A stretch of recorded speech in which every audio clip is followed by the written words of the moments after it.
সকাল সকাল উঠে আগে কাজে লেগে পড়লাম। যা গরম পড়েছে, এই কাজগুলো আগে করলে দেখা যায় একটু শান্তি পাওয়া যায়। ছেলেকে স্কুলে দিয়ে এলাম। আসসালামু আলাইকুম, আমি মম হালিমা। সবাই কেমন আছেন? আলহামদুলিল্লাহ, আমরাও ভালো আছি। চা নাস্তা করে ছেলে স্কুলে যাচ্ছে, ওকে একটু এগিয়ে দিয়ে আসবো। ছেলে যতক্ষণ না বেনে উঠছে ততক্ষণ আমি এখানে বাড়ির সামনে রাস্তায় দাঁড়িয়ে থাকি। যখন বেনে উঠে যায় তখন আমি বাড়ি চলে আসি। এসে এই তো ঘরদ্বার পরিষ্কার করার কাজে লেগে পড়েছি। প্রথমে ঝাড়ু দিয়ে নিচ্ছি। যা গরম পড়েছে, ঘরদ্বার পরিষ্কার তাহলে দেখা যায় একটু শান্তি পাওয়া যায়। সকাল সকাল আমি এগুলো পরিষ্কার করে নিই। এই তো ঝাড়ু দিয়ে মুছেও নেব। এই গরমের মধ্যে ঘরদ্বার অগোছালো অপরিষ্কার থাকলে দেখা যায় গরম আর একটু বেশ লাগে।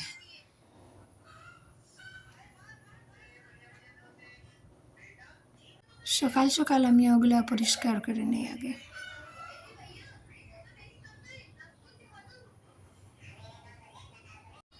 ঘরদ্বার পরিষ্কার করার পর স্যান্ডেল একজোড়া জায়গা মতো রাখতে গিয়ে দেখি স্যান্ডেলের জায়গার এরকম অবস্থা।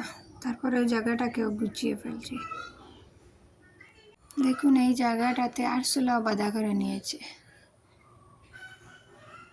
ওদের দৌড় পড়ে গেছে, কোথায় যাবে, কোথায় পালাবে।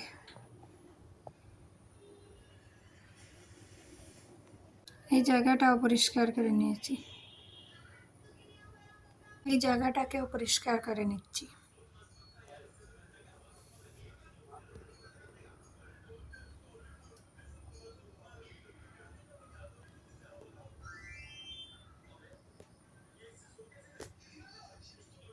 এই তো রেখে দিচ্ছি সব জায়গা মতো।